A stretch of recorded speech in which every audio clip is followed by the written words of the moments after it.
Russia, Ukraine இந்த போர்ல இந்த ஷாக்கி ட்ரோன்கள் வந்து பாத்தீங்கன்னா எப்படி பர்ஃபார்ம் ஆயிட்டு இருக்கு அப்படிங்கறது தினந்தோறும் உக்ரைன் தரப்பு வந்து ரிசல்ட்ஸ் கொடுத்துருக்காங்க. வெறும் செய்திகளா நம்ம பார்த்துட்டு இருந்தோம். அதாவது நூத்துக்கணக்கான ட்ரோன்கள் வந்ததுங்க. அதுல 16 ட்ரோன்கள் 5 பகுதியில் அடிச்சுச்சு. 32 ட்ரோன்கள் 10 பகுதியில் அடிச்சுது அப்படிங்கறதோட வந்து பாத்தீங்கன்னா செய்திகள் வந்துட்டு இருந்தது இல்லையா? இப்ப அது எப்படி வேலை செய்யுது? ஏன் குறிப்பிட்ட பகுதிகளில் அதிகமான ட்ரோன்கள் தாக்குதல் நடத்துது? அப்படிங்கறது போல கேள்விகள்லாம் இருந்திருக்கும் இல்லையா? இப்ப அதுக்கான விடைகளை ரஷ்ய தரப்புல இருந்து ஒரு ஒரு பிக்சரா எப்படிலாம் நாங்க அட்டாக் பண்ணியிருக்கோம், என்ன மாரி டாக்டிக்ஸ் அப்படிங்கிறத வந்து பார்த்தீங்கன்னா, ரஷ்ய தரப்பு வந்து ரிலீஸ் பண்ணியிருக்காங்க. மீன்ஸ் இந்த டெக்னாலஜி அதாவது இந்த அப்கிரேடேஷன் முடிஞ்சிருச்சு. இதுக்கு அடுத்த லெவல் ஆஃப் அப்கிரேடேஷன் ரஷ்ய தரப்பு வந்து போயிட்டாங்க. ஸோ இப்போ முன்னாடி நாங்க இப்படிலாம் அடிச்சுட்டு இருந்தாங்க அப்படிங்கிறதோட விடக்கூடிய வகையில ரஷ்ய தரப்பு வந்து விடுவாங்க. ரஷ்யாவுக்கு உக்ரைனுக்கு இருக்கக்கூடிய வித்தியாசங்கள் இதுதான். செய்யறதுக்கு முன்னாடி நாங்க இப்படிலாம் செய்வோம் அப்படிங்கிறத உக்ரைன் தரப்புன்னு சொல்லுவாங்க. ரஷ்யா செஞ்சு முடிச்சதுக்கு அப்புறம் நாங்க இப்படிலாம் செஞ்சுட்டு இருந்தாங்க அப்படிங்கிறதோட ரஷ்ய தரப்புன்னு விடுவாங்க. 2 பேத்துக்கு இருக்கக்கூடிய வித்தியாசங்கள் இதுதான்.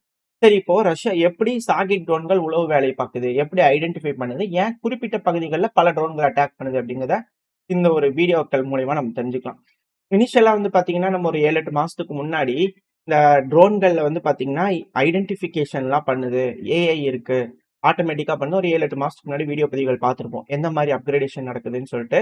இதை வந்து பாத்தீங்கன்னா உக்ரைனும் பண்றாங்க, ரஷ்யாவும் பண்றாங்க. உக்ரைன் எப்படி பண்றாங்க, ரஷ்யா எப்படி பண்றாங்கன்னு தனித்தனியா நம்ம வீடியோக்கள் பார்த்திருப்போம். அவங்கவுங்க கொடுக்கும்போது அப்டேட்ஸ் கொடுக்கும்போது நம்ம பார்த்திருப்போம். இதுல அந்த கிரீன் கலர்ல வந்து பாத்தீங்கன்னா பொட்டியாட்ட காட்டுது, ரெட் கலர்ல பொட்டியாட்ட காட்டுது இல்லையா? எது உக்ரைனோட வீரர்கள் நிக்கிறது, காட்ஸா இல்ல வந்து பாத்தீங்கன்னா போர் வீரர்களா, அது மாதிரி வேரியேஷன் பண்ணிக்கும். 2வது நிக்கிறது நம்மளா எதிரியோட ஆளா அப்படிங்கறத ஐடென்டிஃபை பண்ணிக்கும். 2வது அதான் அந்த பாக்ஸ் மாதிரி பண்ணி காட்டுது இல்லையா? அது கூட வண்டி நிக்குதா, அது என்ன மாதிரி வண்டி, டேங்கா, ஆர்மட் பர்சனல் வெஹிக்கிளா, இது போல வேரியேஷன்ஸ். ஸோ அது இந்த ரெட் கலர் பாக்ஸ் மாதிரி காட்டுது இல்லையா? ஸோ இது போல ஒன்னொன்னு வந்து பாத்தீங்கன்னா ஒன்னொன்னு ஐடென்டிஃபை பண்ணுது. Target identification. இதை நம்ம அடிக்கலாமா வேணாமா, இது யூஸா இல்லையா அப்படிங்கிற முடிவுகள் டார்கெட் ட்ரோன்கள் எடுக்குது.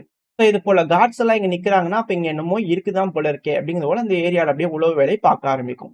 ஏன்னா நூத்துக்கணக்கான ட்ரோன்கள் வருது, சில பகுதிகள் தானே தாக்குதல் நடத்துது. ஸோ இடத்த வந்து பாத்தீங்கன்னா ஐடென்டிஃபை பண்ணும். சாகிடோட ரிகானிஸ் அண்ட் கெப்பாசிட்டி என்னங்கிறது தெரிஞ்சுக்கலாம் இந்த ஒரு வீடியோ வச்சு. அது மட்டும் இல்லாம இந்த ட்ரோன்கள் பறக்குது இல்லையா, ரொம்ப தாழ்வா பறக்குது அப்படிங்கிற செய்திகள் வருது இல்லையா, அதையும் இந்த வீடியோ வச்சு நம்மளால கன்ஃபார்ம் பண்ணிக்க முடியும். எந்த அளவுக்கு தாழ்வா பறக்குதுன்றது நம்மளால பார்க்க முடியும். ஏன்னா அங்க இருக்கக்கூடிய காட்ஸ்னால இந்த ட்ரோனை பார்க்க முடியும், இந்த ட்ரோனும் அவங்கள பார்க்குது இல்லையா சொந்த காட்டுனால. 2வது அங்க இருக்கக்கூடிய கேஸ் ஸ்டேஷனை கண்டுபிடிச்சது. இது ஒரு போன வாரத்தில் நடக்கக்கூடிய தாக்குதல். இது கேஸ் ஸ்டோரேஜ் ஃபெசிலிட்டி.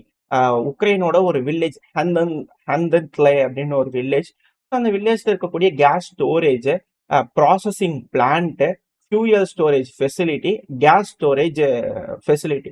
இந்த பகுதிகள்லாம் வந்து பார்த்தீங்கன்னா இந்த வில்லேஜ் பக்கத்துல எங்கெங்கெல்லாம் இருக்குன்றதை ஐடென்டிஃபை பண்ணிட்டு நம்ம ஒரு இடத்துல போய் அடிக்கணும்னா இந்த இடத்துல அடிச்சாச்சு, இன்னும் எத்தனை ட்ரோன்கள் இந்த இடத்துக்கு வேணும், இப்போ இந்த பகுதியிலேயே நம்ம அடிக்க வேண்டியது இல்லை, அந்த இடத்துல ஃபுல்லா கருகிடுச்சு, இதே அந்த பிளான்ட்ல லெஃப்ட் சைட்ல வந்து பாத்தீங்கன்னா அடி உலகாம இருக்கு, ஸோ நம்ம அங்க போய் அடிக்கலாம் அப்படிங்கிறது போல துல்லியமா ஆராய்ஞ்சு தெரிஞ்சிட்டு போய் வந்து பாத்தீங்கன்னா இந்த ட்ரோன்கள் அடிக்கிருக்கு. எந்த அளவுக்கான அப்கிரேடேஷன்ஸ் வந்து பாத்தீங்கன்னா இந்த ஏஐ இருக்கக்கூடிய சாகிட் ட்ரோன்கள் வேலை செய்யுது. அதுவே சில இது வந்து பாத்தீங்கன்னா ஹியூமனோட இன்டரப்ஷன் இருக்கும், அவங்களும் யூஸ் பண்ணி அடிப்பாங்க அப்படிங்கிற சொன்னாங்க. பட் ஆனா தொலைதூரம் உக்ரைன்ல ரொம்ப டீப் இன்சைட்ல போகும்போது அதுவே வந்து பாத்தீங்கன்னா இது போல துல்லியமா தாக்குதல் பண்ணிடுது. 2வது கடைசியா ஒரு ட்ரோன் ஓகே எல்லாமே முடிஞ்சிருச்சா, கம்ப்ளீட்டா செஞ்சுட்டோமா அப்படிங்கறத தெரிஞ்சுக்கிறதுக்காகவும் ஒரு ட்ரோன் வந்துடுது அப்படிங்கிறத பார்க்கணும். ஸோ இந்த ஒரு காரணத்தினாலதான் குறிப்பிட்ட பகுதிகளில் வந்து பண்ணா அதிகப்படியான ட்ரோன்கள் செயல்படுது அப்படிங்கிறத புரிஞ்சுக்கணும். அடுத்தது வந்து பாத்தீங்கன்னா ஒடசா பகுதியில நேற்றுக்கு ஹெவியான ஸ்ட்ரைக் நடந்துச்சு சொன்னோம் இல்லையா? சன்ஃபிளவர் ஆயில் ஸ்டோரேஜ் ஃபெசிலிட்டி மேல வந்து பாத்தீங்கன்னா தெற்கு ஒடசா பகுதியில ஸ்ட்ரைக் நடந்திருக்கு. ஸோ அதோட விளைவுகள் என்ன, கம்ப்ளீட் வேஸ்ட் ஸ்பில் ஓவர் இருக்க பகுதிகளில் அப்படிங்கிறது போல செய்திகள் வந்துகிட்டு இருக்கு. இதுல என்னன்னா இந்த ஆயில் ஸ்பில் இதெல்லாம் நடக்குது அப்படின்னா பாதிப்புகள் அந்த போர்ட்டை சுத்தி இருக்கக்கூடிய பகுதிகளில் நடக்கும். அப்படி நடக்குது அப்படின்னா அந்த பகுதிகளில் இருக்கக்கூடிய நபர்கள் அந்த இடத்த வந்து அந்த இடம் யாரோட கட்டுப்பாட்டுக்குள்ள இருக்கோ அவங்க அதை கிளீன் பண்ணி ஆகணும். கிளீன் பண்ணணும்னா அந்த பகுதிகளில் கண்ணி வெடி போட முடியாது. கண்ணி வெடிகள்லாம் இல்லை அப்படின்னா அந்த இடத்த ஈஸியா வந்து பண்ணா ரஷ்ய தரப்புனால எடுத்துக்க முடியும். இது போல ஏகப்பட்ட சிக்கல்கள்ல வந்து பண்ண இப்ப உக்ரைன் தரப்பு வந்து மாட்டிக்கிறாங்க. ஒரு ரெட் லைனையும் ஈஸியா கடந்துடலாம். கடந்தா அதோட விளைவு எதிர் தரப்புல இருந்து எந்த மாதிரி இருக்கும் அப்படிங்கறத அவங்க யோசிக்கலையா அப்படிங்கிற கேள்வி இருக்கு. ஏன்னா இப்போ இன்னொரு எஸ்கலேஷன், ஒரு ஸ்டார்ம் ஷாடோ மிசைல் வந்து பண்ணா ரஷ்யாக்குள்ள ஏவி விட்டாங்க அப்படிங்கிறதோட செய்திகள் வந்துட்டு இருக்கு. நார்மலா ஒரு செய்தி நம்ம கேட்டுக்கலாம் சொல்லிக்கலாம். பட் அது என்ன நடந்தது, ஏது, என்ன பகுதி அப்படிங்கிற கேள்விகள்லாம் இருக்கு இல்லையா? ஸோ இது அடுத்த பயில நம்ம பார்க்க ஆரம்பிக்கலாம். டீட்டெயில்ஸ் வந்துச்சுன்னா அடுத்த பயில பார்க்க ஆரம்பிக்கலாம். பட் இது போல எஸ்கலேஷன் கொஞ்சம் கூட குறையலாம் நடந்துட்டார். அடுத்து களத்துல வந்து பாத்தீங்கன்னா தொடர் முன்னேற்றம். அதுவும் ரஷ்யாவோட ராணுவ தரப்புல இருந்து வீடியோ பதிவுகள் வந்திருக்கு. 102வது டெரிட்டோரியல் டிஃபென்ஸ் பிரிகேட் குலைப்போல். ரஷ்யாவை பொறுத்த வரைக்கும் குலைப்போல்மாங்க. உக்ரைனை பொறுத்த வரைக்கும் அது குலைப்போல். ஜாப்ரஷியா பகுதி இருக்கு இல்லையா? ஸோ அதோட ஹெட் குவார்டர்ஸை நாங்க கட்டுப்பாட்டுக்குள்ள எடுத்துட்டோம் அப்படிங்கிற சொன்னாங்க. அதுவும் ஹெட் குவார்டர்ஸ் நார்மலா கட்டுப்பாட்டுக்குள்ள வருதுன்னா அந்த செக்டாரே வந்து பாத்தீங்கன்னா உடஞ்சிருச்சுன்னு அர்த்தம். நார்மலா வந்து பாத்தீங்கன்னா இந்த ஹெட் குவார்டர்ஸ் கொஞ்சம் சேஃபான பகுதியில் தான் வைப்பாங்க. நீங்க ஜாப்ரஷியால அந்த மேப்ல பார்க்கும்போது குலைப்போலுக்கு கீழே தெற்கு பகுதிகளில் வந்து பார்த்தீங்கன்னா இன்னும் ரஷ்ய தரப்பு வந்து முன்னேற வேண்டிய தேவைகள் இருக்கு. இப்போதைக்கு இந்த குலைப்போலை பிடிச்சது வந்து பாத்தீங்கன்னா வடக்கு பகுதி அப்புறம் கிழக்கு பகுதியில இருந்து தான் வந்து பிடிச்சிருக்காங்க. அப்புறம் ரிவரை கிராஸ் பண்ணி போய் தான் பிடிச்சுக்கிட்டு இருக்காங்க குலைப்போலை. இப்ப அதுக்கு கீழே இருக்கக்கூடிய உக்ரைனோட வீரர்களும் இதுக்கப்புறம் மேண்டட்ரியா இவாக்குவேட் ஆகி போகக்கூடிய வாய்ப்புகள் இருக்கு. ரெண்டாவது அதை சுத்தி இருக்கக்கூடிய ரேடியஸ் இருக்கக்கூடிய பகுதிகளில் ரஷ்யாவோட கட்டுப்பாட்டுக்குள்ள வந்துடும்.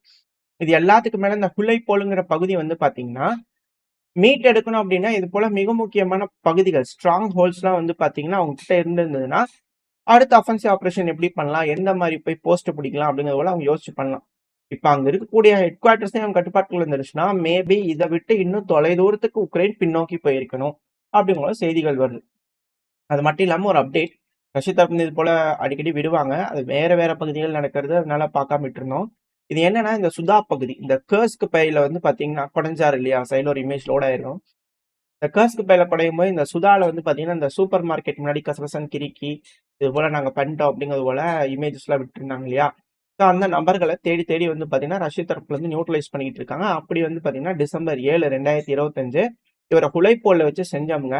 இப்போ அவர் வந்து பண்ண இங்க உறங்கிட்டு இருக்காரு அப்படிங்கிறது போல வெரிஃபை ரஷ்ய தரப்புல எப்பவுமே இது போல நபர்கள் எல்லாம் ஹைலைட் பண்ணி நோட் பண்ணிட்டு அதை வெரிஃபை பண்ணிக்கிறது உண்டு. இங்க தானா கரெக்ட் தானா அப்படிங்கிறது போல. ஸோ வெரிஃபை பண்ணிட்டு இருக்காங்க. இது போல செஞ்சு அவங்க யாருமே தப்பிக்க மாட்டாங்க, யாரையும் சும்மா விட மாட்டோம் ரஷ்ய தரப்புன்னு சொன்னாங்க இல்லையா. சொல்றது மட்டும் இல்லாம பல நபர்கள் இது போல வந்து பாத்தீங்கன்னா வேட்டையாடி கொண்டிருக்கிறார்கள் அப்படிங்கிறது மாற்றுக்கருத்துல. இது ரஷ்யா உக்ரைன் பிரச்சனை நடக்கக்கூடிய விஷயங்கள். அடுத்து அப்படியே நம்ம மிடில் ஈஸ்டுக்கு வந்துட்டோம் அப்படின்னா மிடில் ஈஸ்ட்ல இந்த சவுதி அரேபியா வந்து நேத்திக்கு வடக்கு யெமன் மேல கை வைக்காத நான் தான் அவங்க காவல் தெய்வம் மரியாதையா வெளியே ஓடி போயிரு அப்படிங்கிறது போல மிரட்டியிருந்தாங்க இல்லையா. ஸோ யுஏஇ காவல் தெய்வம் நினைக்கக்கூடிய அவங்க யாரு தெற்கு யெமன் அவங்க வந்து பண்ண கேள்விகள் அவங்க எது வடக்கு யெமன் சொல்றத அந்த சவுதி தப்புன்னு சொல்றதை வந்து கேட்கறதுக்கு மறுத்துட்டாங்க. ஸோ அந்த மிரட்டல்களை மறுத்ததுனால தெய்வம் வந்து பண்ணா உக்கிரமா வந்து பாத்தீங்கன்னா தாக்குதலை பண்ணியிருந்துக்குது. அதாவது வடக்கு யெமன் வந்து தெய்வத்தின் அருளால ஒரு தாக்குதலை பண்ணிக்கிறாங்க. ஹெவியான வைலண்ட் கிளாஷ் வந்து பாத்தீங்கன்னா வடக்கு யெமன் தரப்பு வந்து ஒரு தாக்குதல் பண்ணிக்கிறாங்க. அது இந்த மலை பகுதிகள் ரொம்ப இம்பார்ட்டன்டான ஒரு பகுதி ட்ரைபல் இது அலையன்ஸ் தான் அது. ஹம்திரமத் அப்படின்னு ஒரு ட்ரைபல் அலையன்ஸ் வடக்கு மலை நார்தர்ன் மவுண்டன்ஸ் சொல்லுவாங்க. யமனோட வடக்குல இருக்கக்கூடிய மலைகள். அந்த ரீஜன்ஸ் எல்லாமே வந்து பாத்தீங்கன்னா இப்போ திரும்பவும் வடக்கு யமனோட கட்டுப்பாட்டுக்குள்ளேயே வந்துருச்சு. அதுவும் சவுதியோட அருளால. இப்போ யுஏஇயோட அருளை கேட்டு வந்து பாத்தீங்கன்னா வெயிட் பண்ணிட்டு இருக்கக்கூடிய அந்த தெற்கு யமன் தோத்து போய் அந்த பகுதியிலிருந்து பின்வாங்கி இருக்கிறாங்க. ஹெவியான கேஷுவாலிட்டிஸ் நடந்திருக்கு அப்படிங்கிற செய்திகள் வந்துகிட்டு இருக்கு. ஸோ இது இந்த யமன்ல நடக்கக்கூடிய விஷயங்கள். அடுத்தது அப்படியே நம்ம இஸ்ரேல் கிட்ட வந்துட்டோம்னா அவங்களோட தொடர் வேலைகள் கொஞ்சம் டிஸ்ட்ரக்ஷன் ஒர்க்ல அவங்க இறங்கிட்டதுனால ஜபேல் அக்லாப்பை எந்த அளவுக்கு பண்ணிக்கிறாங்க அப்படிங்கிற வீடியோ பதிவுகள் ஒரு ஒரு பகுதிகளும் போயிட்டு எவ்வளவு பெருமையா வந்து பாத்தீங்கன்னா இது போல வீடியோ பதிவுகள் போட்டுருக்காங்க. இதெல்லாம் செய்ய சமீபத்துல கூட ஸ்பெயின்ல வந்து பாத்தீங்கன்னா ஒரு ஹோட்டலுக்கு சாப்பிட போயிருப்பாங்க போல தெரியுது ஜூஸ் மக்கள். அங்க வந்து பாத்தீங்கன்னா அந்த ஓனர் வந்து பாத்தீங்கன்னா லெபனானை சேர்ந்தவர் போல தெரியுது. ஸ்பெயின்லயே செட்டில் ஆயிருப்பார் போல. இங்கெல்லாம் உங்களுக்கு சாப்பாடு கிடையாது வெளியே போங்க அப்படிங்கிறது போல துரத்தி விட்டுக்கிறாங்க. அதாவது ஏன் ஹேட்ரட்ஸ் பரப்புறாங்க அப்படிங்கிறது போல கேள்விகள் சில அனலிஸ்ட் இருந்து இருக்கு. இது போல டிஸ்ட்ரக்ஷன் அப்படிங்கிறது வந்து பண்ணா ஒரு சைடு நடந்துட்டு தான் இருக்கு. அவங்க செஞ்சுட்டு தான் இருக்காங்க. தாக்குதல்கள் இப்போ வரைக்கும் குறைஞ்சிருக்கான இல்ல தாக்குதல்கள் செஞ்சுட்டு தான் இருக்கிறாங்க. அது மட்டும் இல்லாம லெபனானோட தெற்கு பகுதியிலையும் வந்து பாத்தீங்கன்னா ஒரு அசாசினேஷன் ஸ்ட்ரைக் பண்ணியிருந்துக்கிறாங்க. ஹுசைன் முகமது அப்படிங்கிற ஒரு நபரை வந்து பாத்தீங்கன்னா நாங்க எலிமினேட் பண்ணிட்டோம். இவர் வந்து ஐஆர்சிஜியோட குச் போர்ஸை சேர்ந்தவர் அப்படிங்கிறது போல இஸ்ரேல் தரப்புல இருந்து வந்து பண்ணா செய்திகள் விட்டுருக்காங்க. தாக்குதல்கள் அசாசினேஷன் அப்படிங்கிறது எந்த விதத்துலயும் குறையாம இப்ப வரைக்கும் போயிட்டுதான் இருக்கு. அடுத்த எஸ்கலேஷன் அப்படிங்கிறது வந்து பாத்தீங்கன்னா அப்படியே ஆப்பிரிக்கால வந்துட்டோம்னா ஐசிஸ். இந்த ஐஎஸ்ஐஎஸ் வந்து பாத்தீங்கன்னா இப்ப சிரியால வந்து தலைவரை பிடிச்சிட்டாங்க அப்படிங்கிற சொன்னா சிரியால டவுன் ஆகக்கூடிய அந்த அழிஞ்ச ஐசிஸ் இப்ப வந்து ஆப்பிரிக்கால முளைச்சிருக்கு. ஸோ ஆப்பிரிக்கால இது போல ஐசிஸ் இருக்காங்கன்னு தெரிஞ்சோடனே அங்க இருக்கக்கூடிய நைஜீரியாவோட அரசாங்கம் இருக்கும் இல்லையா, ஐயா எங்க நாட்டுல தீவிரவாதிகளை அதிகமா இருக்காங்கய்யா வாங்கய்யா வந்து என்னன்னு கேட்டு போங்கயா அப்படிங்கிற கோர்ட்ல கேஸ் கொடுத்துக்கிறாங்க. அந்த போலீஸ் ஸ்டேஷன்ல போய் கேஸ் கொடுத்துக்கிறாங்க. So super police America Africa command ஏன்னா ஒரு பகுதிக்கு ஒரு கமாண்ட் வச்சிருப்பாங்க இல்லையா, central command Africa command central command middle ஈஸ்ட்ல ஒண்ணுன்னா அவங்க வந்து சென்ட்ரல் கமாண்ட் போலீஸ் ஸ்டேஷன்ல போய் கம்ப்ளைண்ட் கொடுக்கலாம். யாராவது ஒருத்தவங்களுக்கு பிரச்சனை நாடுகளுக்கு பிரச்சனைனா சென்ட்ரல் கமாண்டுக்கு வந்து பண்ணா கேஸ் போய் கம்ப்ளைண்ட் பண்ணலாம். அந்த சென்ட்ரல் கமாண்ட் போலீஸ் வந்து பார்த்தீங்கன்னா, என்ன ஏதுங்கிறத வந்து கேட்பாங்க. இப்ப இங்க ஆஃப்ரிக் கமாண்டுக்கு வந்து பார்த்தீங்கன்னா, நைஜீரியா தரப்புலருந்து கேஸ் குடுத்துருக்காங்க. நைஜருக்கு கீழ இருக்கக்கூடிய ஒரு நாடு. இந்த கடலோரமா இருக்கு இல்லையா? ஸோ அந்த பகுதி. நைஜீரியா வந்து பார்த்தீங்கன்னா, கேஸ் குடுத்ததுக்கேற்ப விசாரிக்க வரணுமா இல்லையா? ஆப்பிரிக்கா கமாண்ட் விசாரிச்சு பார்த்துக்கிறாங்க. அங்க தீவிரவாதிகள் இருக்கிறாங்கன்ன உடனே, வடமேற்கு பகுதிகள்ல வந்து பார்த்தீங்கன்னா, அப்படியே லீகல் ஸ்ட்ரைக் பண்ணியிருக்கோம். பயங்கரமா வந்து பார்த்தீங்கன்னா, கேஸ் குடுத்ததுக்கு நாங்க தீர்ப்பு வழங்கிட்டோம் அப்படிங்கிறது போல ஐசிஸ் தீவிரவாதிகள் வந்து பார்த்தீங்கன்னா, நியூட்ரலைஸ் பண்ணிக்கிறோம் அப்படிங்கிறத அவங்க தப்புன்னு சொல்லிட்டாங்க. ஸோ இதுக்கப்புறம் இஸ்ரேல்ல சிரியா பக்கத்துல வந்து பார்த்தீங்கன்னா, கொஞ்சம் ஐசிஸ் கம்மியா இருக்கிறதுனால, நம்ம இதுக்கு மேல ஆப்பிரிக்கா பகுதியில இந்த சிரியாவ ஐசிஸ் இருப்பாங்க இல்லையா? ஸோ அவங்கள கொஞ்சம் போய் இனிமே வந்து இந்த மாரி இருக்கிறாங்களா, என்ன ஏதுன்னு பிராது வந்திருக்கு. விசாரிக்கிறதுக்காக ஒரு 30, 40 வருஷம் இங்க வந்து கொட்டைய போட்டு நல்லா தீர விசாரிச்சு தீர்ப்பு குடுப்பாங்களா அப்படின்ற கேள்விகள் இருக்கு. ஸோ இப்ப இங்க ஆரம்பிச்சிருக்கு. ஆப்பிரிக்கா பகுதியில ஆரம்பிச்சிருக்கு. ஸோ வெயிட் பண்ணி பார்ப்போம். இந்த பகுதிகள் என்ன மாரியான நன்மைகள் அமெரிக்கானால வரப்போகுது, நல்லாசிகள் எந்த மாரி நைஜீரியாவுக்கு வழங்க போறாங்க அப்படிங்கிறத பார்க்கலாம். அடுத்தது மிக முக்கியமான விஷயம் அப்படிங்கிறது இந்த வெனிசுவேலா. இந்த வெனிசுவேலால வந்து பார்த்தா நேவல் பிளாக்கேட் போட்டிருக்கிறாங்க. மதுரோ அவர்கள் வந்து பார்த்தீங்கன்னா, பயங்கரமா மக்கள ரெடி பண்றாரு. எல்லாரும் வாங்க, வந்து ட்ரெய்னிங் எடுங்க அப்படிங்கிற மாரி சொல்லியிருந்தாரு. எல்லாம் ட்ரெய்னிங் எடுத்தாங்க இல்லையா? சரி ஓகே. நீங்க ட்ரெய்னிங் எடுத்ததெல்லாம் ஓகே. எல்லாம் ட்ரெயின் ஆயிட்டீங்க. இந்தாங்க துப்பாக்கிகள புடிங்க. ஆளுக்கு ஒரு துப்பாக்கி வச்சுக்கங்க அப்படிங்கிறது போல, துப்பாக்கிகள வந்து பார்த்தீங்கன்னா குடுத்து விட்டுருக்கிறாரு எல்லாத்துக்கும் வந்து. இதுல என்னன்னா, அவரு சர்வாதிகார ஆட்சி நடத்துறேன் அப்படிங்கிறது போல தேவதூதரான டொனால்ட் ட்ரம்ப் அவரு சொல்றாரு. மக்கள் போற வரவங்களுக்குலாம் துப்பாக்கி தூக்கி கையில குடுத்தாங்கன்னா, மதுர அவர் தலையில வச்சிட மாட்டாங்களா? அப்படிங்கிற கேள்விகள் வருது. இதெல்லாம் வச்சு பார்க்கும்போது, அப்ப மதுரா அவர்கள் தான் அங்க இருக்கக்கூடிய மக்களுக்கு பிடிச்சிருக்கா? அப்படிங்கிற சில கேள்விகள் அன்னிஸ் தரப்புலருந்து வந்துகிட்டு இருக்கு. எது எப்படியோ, ஆ வதந்திகள், போலி செய்திகள் இது போல போர் காலகட்டங்கள்ல வருவது உண்டு. ஸோ நீங்க தான் அலசி ஆராய்ஞ்சு எது சரி, எது தப்புங்கிற முடிவு எடுத்துக்கணும். ஆனா இப்ப இதுல மெயினான விஷயம் அப்படிங்கிறது வந்து பார்த்தீங்கன்னா, இந்த கமர்ஷியல் கப்பல்கள், ஆயில் டேங்கர்கள். இதெல்லாம் வெனிசுலா இருந்து உள்ள வந்தாலும், வெளிய போனாலும் புடிச்சுட்டு போயிர்றாங்க அமெரிக்க தரப்புலருந்து. எல்லா டேங்கரும் ஈரானோட பெல்லாவன் மாரி இருக்குமா தப்பிச்சு, அப்படியே "ஹேய் மாட்ட மாட்டேன்" அப்படிங்கிற வண்டி ஓட்டிட்டு போயிற முடியுமா? முடியாது இல்லையா? சில இதெல்லாம் மாட்டிருது. ஸோ அதனாலயே என்னமோ தெரியல. பட் ஆனா இப்ப சீனா வந்து பாத்தீங்கன்னா, கண்டெய்னர்கள் கப்பல் இருக்கு இல்லையா? ஸோ அதுல மிசைல் லான்ச்சர்ஸ்லாம் வச்சிருக்காங்க. ரேடார்ஸ்லாம் வச்சிருக்காங்க. அப்படியே ஒரு போர் கப்பலா மாத்திட்டாங்க. அவங்களோட சிவிலியன் கப்பலையே ஹல்லியா வந்து பாத்தீங்கன்னா, மிலிட்டரைஸ் பண்ணியிருக்காங்க.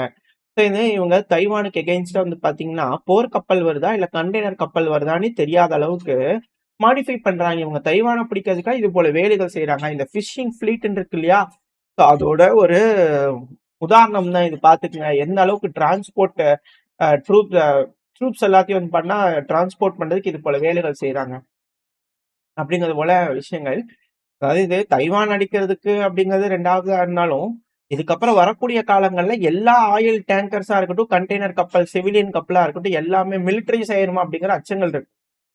ஏன்னா, ஒரு கப்பலுக்கு வந்து பாத்தீங்கன்னா, சீனால இருந்து இப்ப வெனிசுலா வரைக்கும் வழி நெட்டுக்கு வந்து பண்ணா அனுப்ப முடியுமா? ஏன்னா, இந்தியன் ஓஷன்ல கூட வந்து ஒரு கப்பல புடிச்சுட்டு போயிட்டாங்க அமெரிக்கா. ஸோ இது போல வந்து பாத்தீங்கன்னா, வழி நெடுகும் போர் கப்பலெல்லாம் அனுப்பிச்சுட்டே இருக்க முடியுமா? ஸோ இது போல கண்டெய்னர் கப்பலே ஆயுதம் வேணுங்கிற எல்லாத்தையும் செஞ்சு, இது எங்களோட ராணுவத்துக்கு உட்பட்டது, நேவியோடது. கை வச்சுன்னா எங்களோட நேவி தான், அப்புறம் போர் தான் பாத்துக்கலாம் அப்படிங்கிறது போல, எல்லா கப்பல்களையும் சிவிலியன் கப்பல்கள் அப்படிங்கிற எல்லா கப்பல்களையும் இதுக்கப்புறம் ராணுவ கப்பலா மாறிடுமா அப்படிங்கிற அச்சங்கள் இருக்கு. ஏன்னா, இது போல கப்பல்கள்லாம் வந்துனா உளவு வேலையும் பார்த்துட்டு போயிருவாங்க. நம்பி வேற உள்ளயும் விட முடியாது. இது போல ஏகப்பட்ட விஷயங்கள் இருக்கு. எப்படி இதுக்கு மேல இதெல்லாம் இவால்வ் ஆகுது அப்படிங்கிறத வெயிட் பண்ணி பார்க்கலாம். ஓரளவுக்கான தகவல்கள் இந்த பதிவுல பார்த்திருப்போம்னு நினைக்கிறேன். இந்த பதிவ பத்தி நீங்க என்ன நினைக்கிறீங்க? உங்களோட கருத்துக்கள கமெண்ட் செக்ஷன்ல சொல்லுங்க. கூடவே இந்த பதிவு உங்களுக்கு பிடிச்சிருந்ததுன்னா, உங்க ஃப்ரெண்ட்ஸ் அண்ட் நம்மள ஷேர் பண்ணிக்கோங்க. கூடவே நம்மளோட சேனலையும் மறக்காம சப்ஸ்கிரைப் பண்ணிக்கோங்க. சப்ஸ்கிரைப் பண்ணலனா. அப்பதான் நம்ம போடக்கூடிய பதிவுகள் YouTube மதிச்சு 4 பேத்துக்கு ப்ரமோட் பண்ணும். உங்களோட அன்பு ஆதரவு எனக்கு எப்ப இருக்கும்னு நம்பிக்கையில இந்த பதிவ நான் முடிச்சுக்கலாம். இந்த பதிவு நல்லா இருக்கும்னு நம்பிக்கையில அடுத்த பதிவுல சந்திக்கிறேன். Very stay safe. பை.